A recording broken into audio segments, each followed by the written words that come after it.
Special Envoy Hans Grunberg concludes a visit to Riyadh.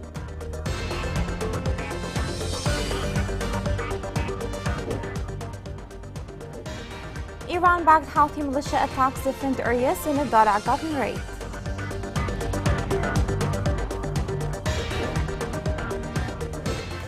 The United Nations says that Yemen's humanitarian crisis is aggravating.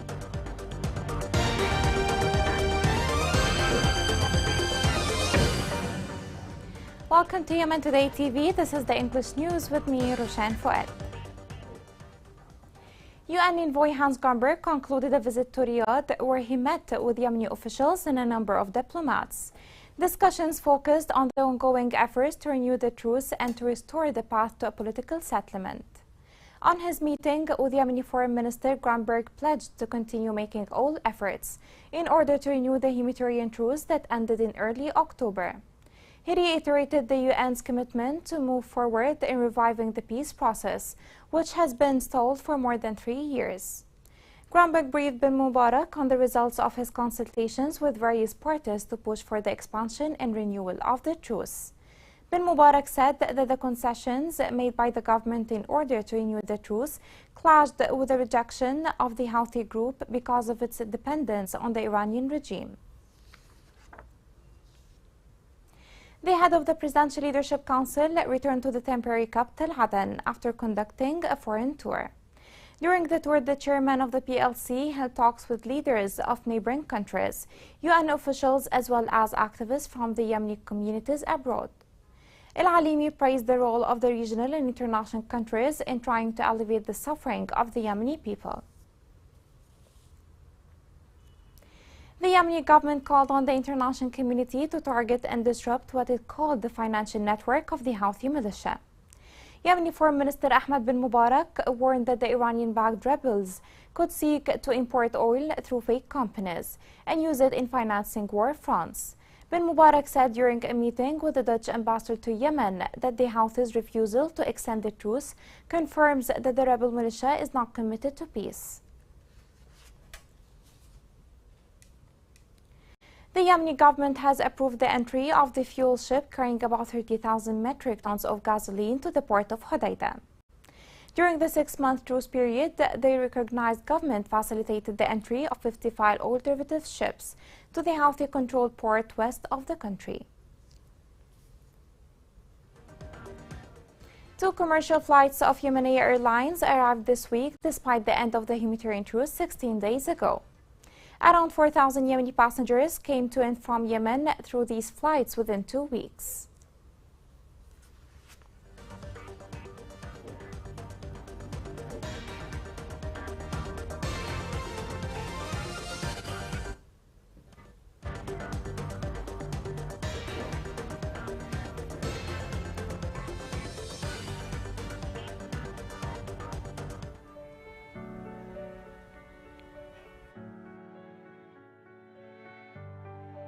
كان يوصل لنا الدبار 20 لتر بصعوبة، نروح نعبي الدباب مشاكل وصياح نروح وقحنا ضابحين معقدين، نصل وقحنا يعني ما نشتيش الماء كرهنا الحياة. وهي 7 أطفال معي، كيف تكفيهم الدباب؟ أرجع عند الثانية أجي وقايز اللي يقولوا ولا يستخدموني.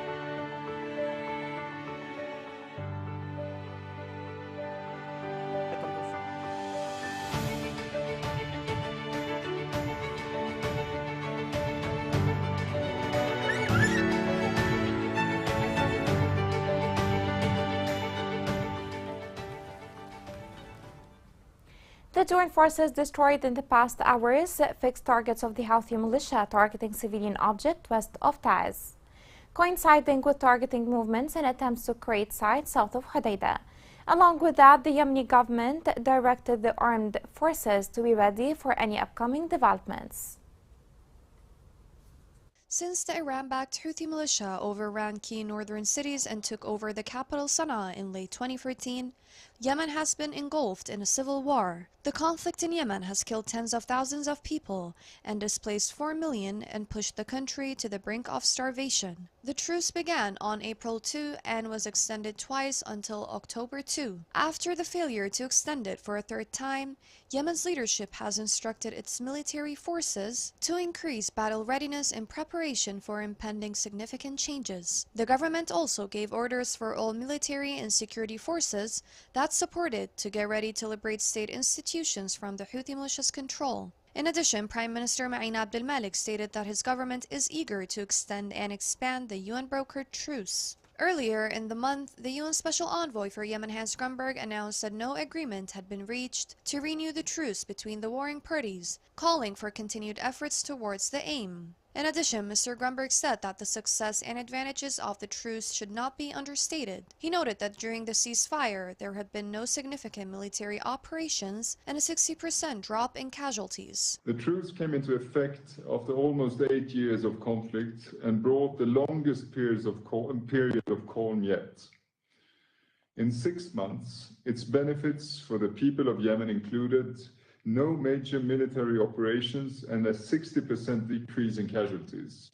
The reopening of Sana'a Airport, with 56 commercial round-trip flights to date, transporting almost 27,000 passengers who sought medical attention, educational or business opportunities abroad. According to the UN, the war has resulted in millions of displaced people, hundreds of thousands of deaths, and put a large portion of the population on the verge of starvation. The Iran-backed Houthi militia escalated in a Dala front by conducting a number of infiltrations on Murais area. But such attempts were deterred by the government forces. The following report gives more details. The military units stationed in Murais front, north of Dala, thwarted 3 infiltrations attempts carried out by the Iranian-backed Houthi rebels toward the eastern side in Al-Qara sites. Repeated infiltration attempts toward the joint forces positions failed, and the Houthi militia members were forced to flee while sustaining losses among their members. The Houthi militia tried to penetrate the eastern sides of Murais front. Our forces, however, were ready for them and they blocked their repeated advances that followed through the last days. Our forces inflicted them with losses in lives. Our heroes, the heroes of the revolutions of October and September, are ready and the fingers are on the trigger to humiliate this imamate rule. Members of the Houthi militia also targeted a number of military sites and residential areas in Al-Fakhir, Al-Kharaza and their surroundings with tanks, mortar and various other types of weapons. After their losses on the rest of the fronts, the government forces inflicted the rebels with losses in the fronts of Al-Thawkha front west of Ad-Dala, according to a military statement. The new confrontations between the government forces and the Houthi rebels came while the latter continue creating new military sites, after which Houthi reinforcements arrived recently to the area, aiming at military escalation and for fear of any advance by the joint forces. Local sources said that Houthi militia snipers targeted a shepherd in Lahj Governorate, southern Yemen. On the other hand, the Iranian-backed Houthi militia kidnapped a civilian after attacking him and looting his car in western Taiz Governorate, southwest of Yemen. The U.S. Navy seized a new drug shipment valued at about $29 million in the Gulf of Oman. This is the second operation of its kind in less than a week. The U.S. Central Command said that the U.S. Coast Guard seized that drugs while it was on marine patrols in the international waters of the Gulf of Oman. In Taiz, the Medical Committee for the Wounded held a press conference in which it reviewed the great achievements and obstacles it's facing in its work. At the press conference, the Medical Committee announced the suspension of its duties towards the wounded and assumed full responsibility on the local authorities. We announced by this conference we are halting receiving any wounded. The Medical Committee has appealed repeatedly to higher authorities, concerned bodies and the Presidential Leadership Council to intervene, but with no response. We were faced instead with negligence. The United Nations Population Fund said the humanitarian situation remains alarming in Yemen, where nearly 3/4 of the population will need some form of humanitarian assistance in 2022. The United Nations confirmed that the torrential rains caused widespread flooding across 18 governorates, affecting about 200,000 people, most of whom were internally displaced. According to the UN Fund, the relief operation in Yemen is still severely underfunded. The humanitarian cell of the National Resistance provided food aid to male and female teachers in Al Khoukha schools in Al Hudaydah Governorate. The aid included 620 food baskets for workers in the education sector as part of the Teachers Support Campaign in the West Coast.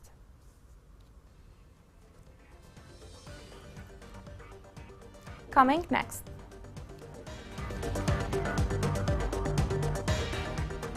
Aurora Humanitarian Prize honors a Yemeni peace activist for 2022 awards.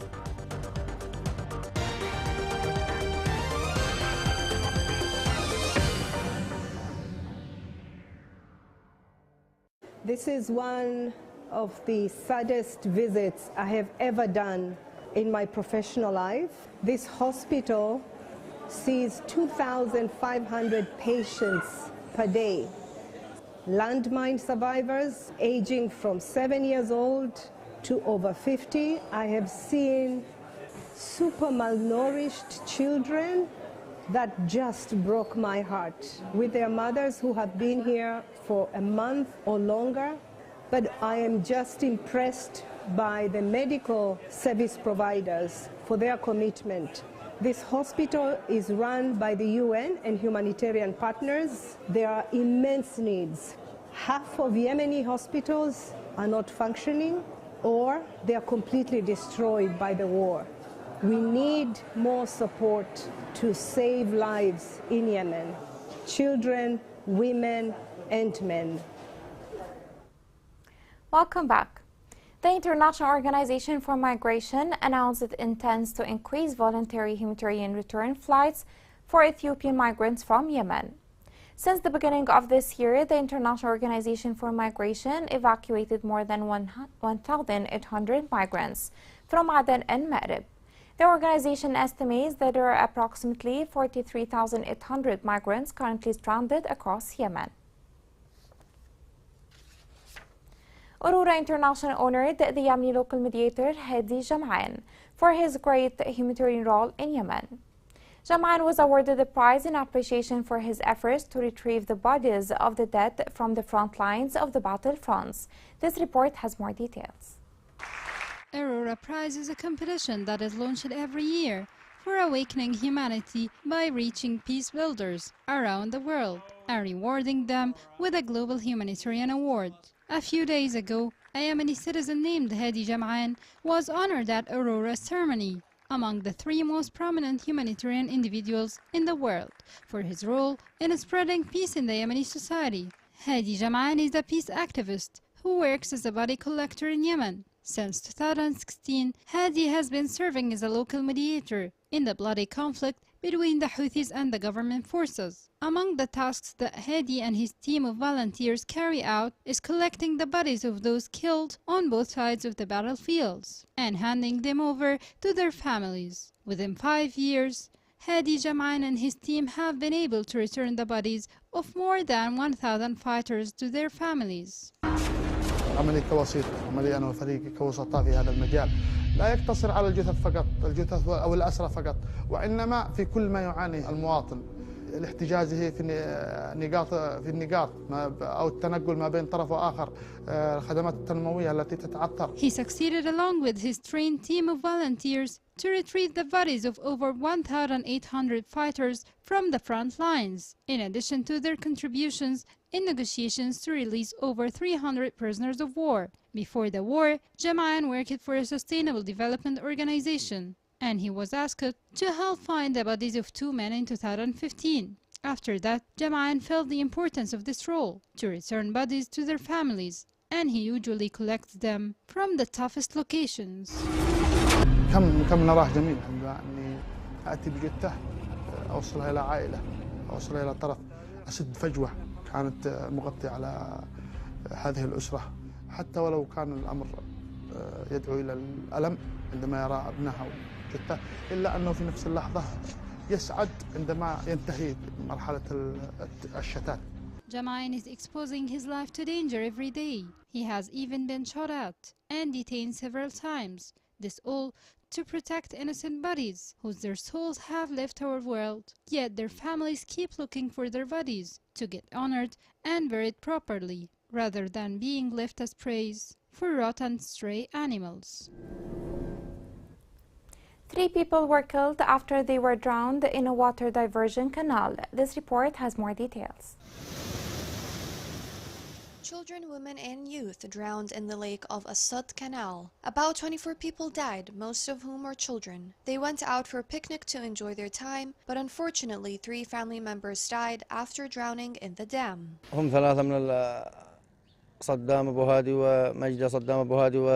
There are 3 people who fell in the dam while they were having a picnic. Hopefully they can find solution so that there wouldn't be more victims. Hardly a month passes before the city wakes up to a new incident. Sources indicate that 1 or more victims drowned in the waters of the dam, either drowning in dirt swamps or the stream of water flow that many displaced families go to so that they can enjoy their time. This makes them vulnerable to dangers and death, with the absence of guiding signs or the provision of a fence that prevents citizens from approaching dangerous places. The successive incidents prompted the citizens to place warnings on the walls, warning against approaching and swimming in the dangerous dirt lake, while the role of the concerned authorities was absent in developing solutions. I call on the authorities to at least put signs around the water to forbid children from crossing a specific line. There have been many victims, but hopefully this would be the last case. The cases of victims increased in the last years, so we call on the authorities to put banners and signs to warn parents and people from the danger of swimming and drowning in these places to avoid any more cases. With the lack of public outlets in the city, the displaced and the city's residents have been forced to search for other alternatives in order to spend enjoyable times there, even if it threatens their lives in a city that has been exhausted by war and displacement.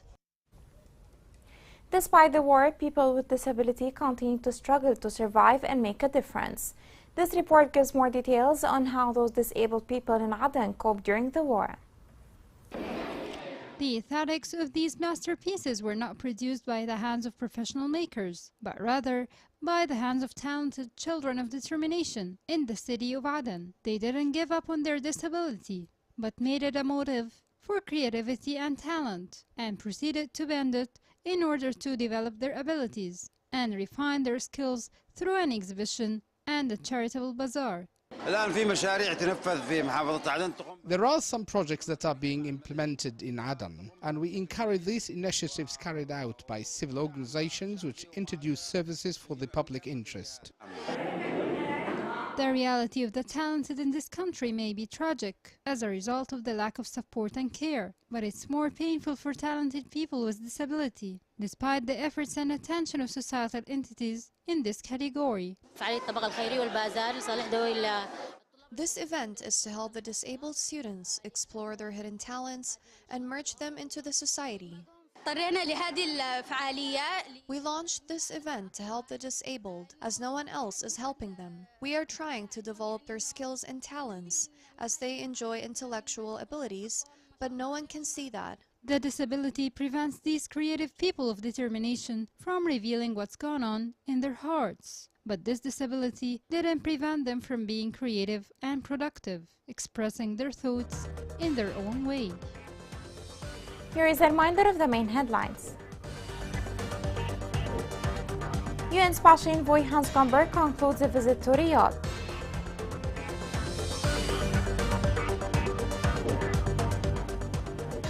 Iran-backed Houthi militia attacks different areas in the Dar'a Governorate.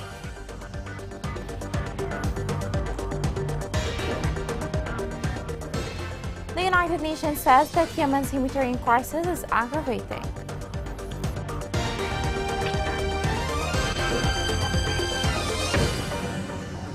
This is the end of the news. It was Roshan Fouad. Thank you for watching.